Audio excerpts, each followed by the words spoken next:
साहित्यरत्न अण्णाभाऊ साठे, संत सेवालाल महाराज, संत भगवान बाबा, संत रोहिदास महाराज, माता अहिल्यादेवी होळकर, लोकनेते गोपीनाथरावजी मुंडे साहेब, या सर्व थोर महान पुरुषांना या ठिकाणी नतमस्तक होतो।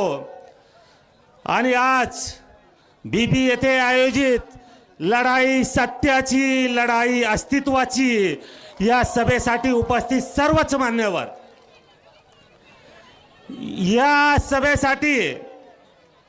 या सभेसाठी सर्व जाती धर्माची माणसं या ठिकाणी उपलब्ध आहेत।